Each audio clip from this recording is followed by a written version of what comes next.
આપણા ગુજરાતના મુખ્યમંત્રી રહ્યા અને તમે અમે બધે જોયું હશે એ 12 વર્ષ મુખ્યમંત્રી રહ્યા ત્યારે ખૂબ જ સારી વાત કરી. ગુમાનસિંહ બાપુ અહીંયા આપણા પાડોશના છે અને આપણા વિધાનસભાના પ્રભારી છે.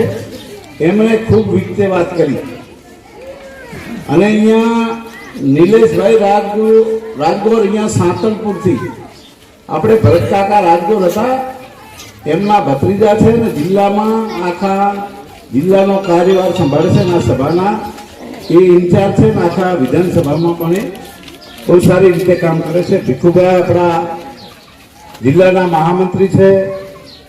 ભાઈ ચમનજી આપણા અહીંયા તાલુકાના મહામંત્રી.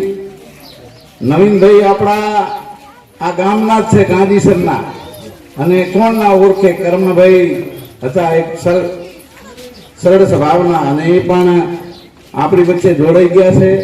બધી સારી વાત જોઈને જયંતિભાઈ બીજા ગામના સરપંચ લોધરાથી સરપંચ આવ્યા છે. હવે આમ તો અમારે કાંઈ તમને સમજાવવાની વધારે વાત નથી. બધાએ જોયું હશે, હું આ પરસુંદ ગામનો વતની હતો અને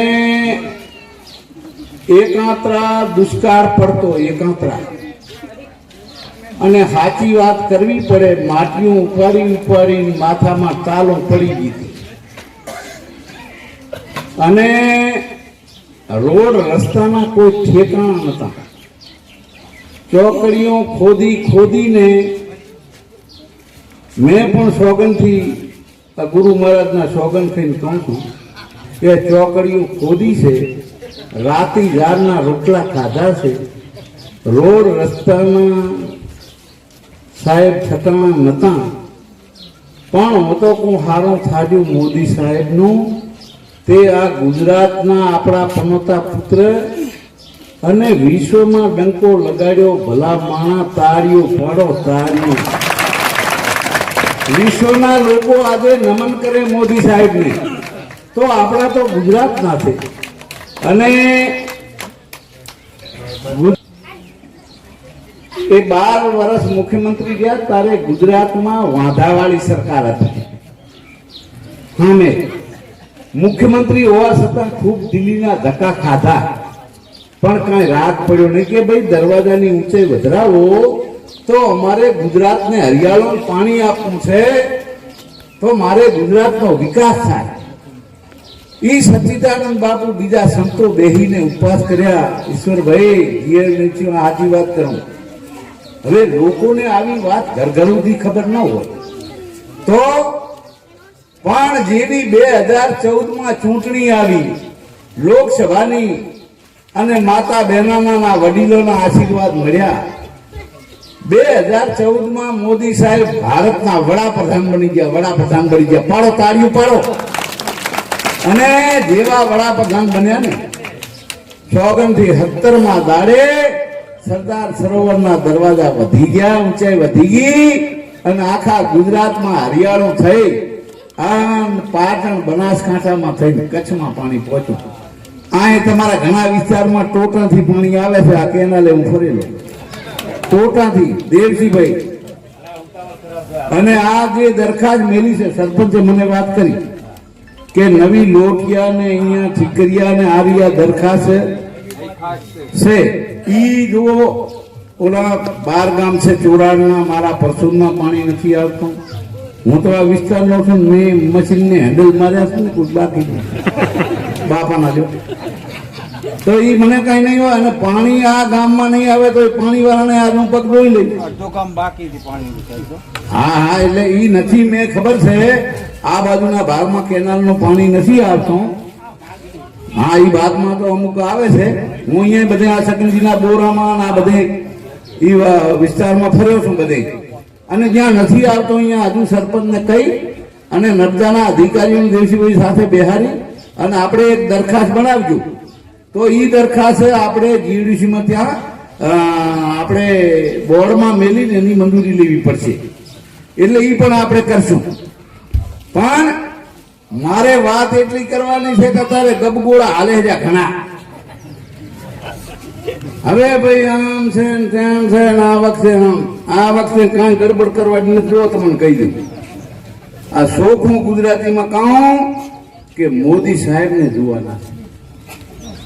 આપણા વિસ્તારના મોદી સાહેબે જે આપણા માટે કર્યું છે ને સાહેબ, કોઈ ન કરી શકે, કોઈ ન કરી શકે. અને કોઈ કાંટો કાઢે ને એનો ગુણ ના ભૂલી.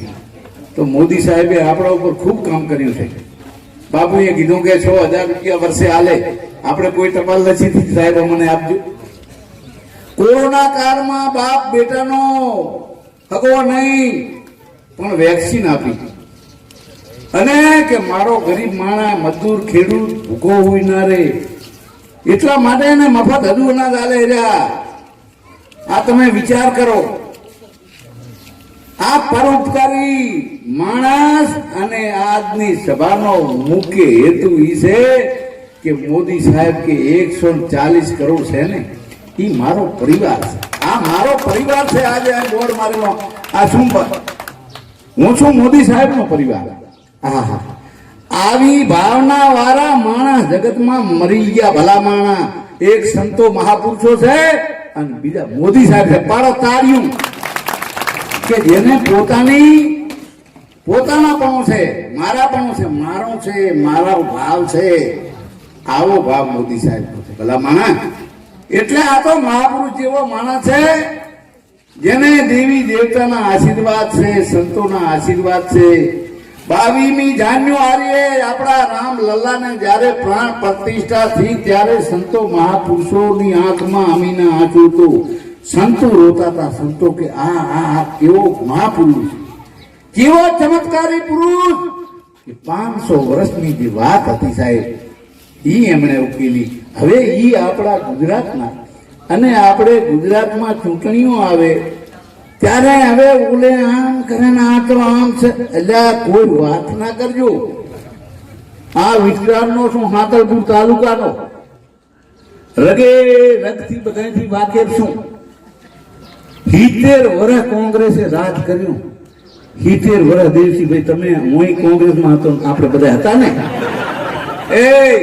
આ સાચી વાત કહું, પણ તારો હેવા અમારે કૂટવાના અને મલૈયું બીજા કાંઈ. અને કામ 70 વર્ષમાં કરવો તો ને. આ નબદા લાવવા હતા ને, અમે ના પાડી, ના લાવજો. જો સાચી વાત સગા બાપને કેવી પડે. 70 વર્ષમાં અમે ના નથી પાડી કે તમે પાણી ના પોકાડજો, આ ના લાવજો, આ ખાતામાં પૈસા ના નાખજો, આ વિધવા પેન્શન નો 1200 રૂપિયા અમે ના નથી પાડી. પણ જેને કરવો હોય ને ભલા માણસ, આ તો ઉદાર માણસ છે. અને એમણે પરિવારની કોઈ બી ચિંતા નથી કરી. એમના પરિવારની, એમના માતાને મળવા અહીંયા આવતા જાતા. તમે જોયું હશે. આ તો મહાપુરુષ જેવો માણસ, જેને કાંઈ છે જ નહીં. અને આ 10 વર્ષ ત્યાં 12 વર્ષ હા કોઈ એને માયનો લાલ એમ કે 1 રૂપિયાનો ભ્રષ્ટાચાર કર્યો. શું કરવો ભ્રષ્ટાચાર એને? ના, ઈ આપણા માટે 18 કલાક કામ કરે. ગરીબો માટે, ખેડૂતો માટે, મહિલા માટે, યુવાનો માટે 18 કલાક કામ કરે. અને આપણે એમનો પર્વ આવો આવે, ચૂંટણી આવે ને આપણે એમ બેસી જઈએ એમ ચાલે. ઈશ્વરભાઈ નહીં, મહેરબાની કરીને ઇતિહાસ રચવાનો છે કે આ જિલ્લામાં અત્યારે બધા વાતો કરવા આવશે, આમ કરો ને તેમ કરો. મારા ગાંધીહર ગામને નમન કરી વિનંતી પગે લાગીને કહું કે એક મત એડે ન દાદા નકે તમે બધા કામ કરાવવા અમારા કને આવશો ન લાગી શકા તો પીટીમાં તો આમ છું.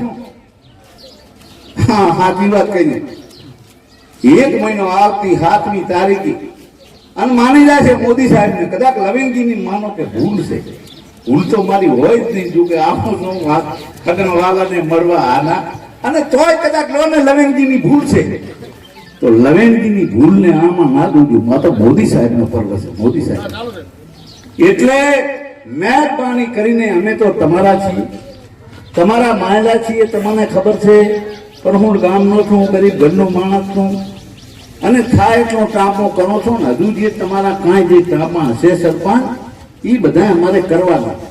હજુ સરકાર આપણી ગુજરાત સરકારે રેવાની છે અને લખવું હોય તો લખી લ્યો. આ ચોટ આવે છે 400 પાર દેવસી ભેળવવાની 400 પાર પાડો પાડો તાળી. અને એટલી ત્રીજી વખત ભારતના વડાપ્રધાન આપણા ગુજરાતનું ગૌરવ પનોતા. અને સાહેબ એના નામથી દેશ દુનિયા મોદી સાહેબ સામે બેઠી તાકી. એક જ વાત નાની કે પૂરી કરવું કે છે કે માય કા સાહેબ મેલતા નથી. યુક્રેન ને રશિયામાં યુદ્ધ થયું સાહેબ, આપણા ગુજરાતના છોકરા ભણવા ગયેલા ત્યાં. કેટલાય છોકરા ભણવા ગયા, યુદ્ધ થયું કતલે આમ. હવે યુવાનોએ વાત કરી દિલ્હી વાયા કે આવી તકલીફ છે ને હવે શું કરવું. મોદી સાહેબે રશિયા વાળાને ઓળખને એક જ ફોન કર્યો કે મારા ગુજરાતના યુવાનો ત્યાં ભણવા આવ્યા છે. તો કે પણ સાહેબ એમાં ઓળખાણ કઈ રીતે પડે? તો કે મારો તિરંગો અહીંયા બતાવશે એટલે એમ માનો કે ભારતના માણસ, આ ભારતના યુવાનો છે ભણવા આવ્યા. એક જ વાત કરી મોદી સાહેબ યુવાનોને કે તિરંગો લઈને નીકળી જાઓ. સાહેબ આ અત્યારનો દાખલો હાલો. તિરંગો આમ લઈને ધ્વજ લઈને આપણો નીકળ્યો અને કોઈ પણ યુદ્ધને વિરામ થઈ જવું પડ્યું. બે દેશોના આવા યુદ્ધ વીર યુદ્ધ ઈ બંધ થઈ ગયા હતા. પડખેના પાકિસ્તાન વાળા વિચાર્યું દેવસીભાઈ કે મોકો છે. આ ધ્વજ લઈને પાકિસ્તાન વાળા નીકળી ગયા બચી ગયા. આ તાકાત આપણા. હવે એને આપણે નહીં નમન કરવા દો. હું તો રોગનથી કરી રોજ ધરતી માતાને મોદી સાહેબને નમન કરીને હે મારા નાથ અને 1000 વર્ષ જીવાડજી.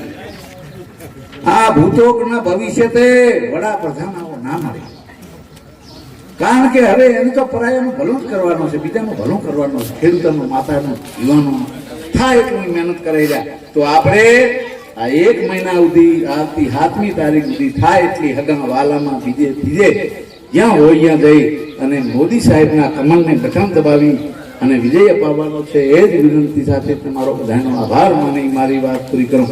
બોલો ભારત માતા કી.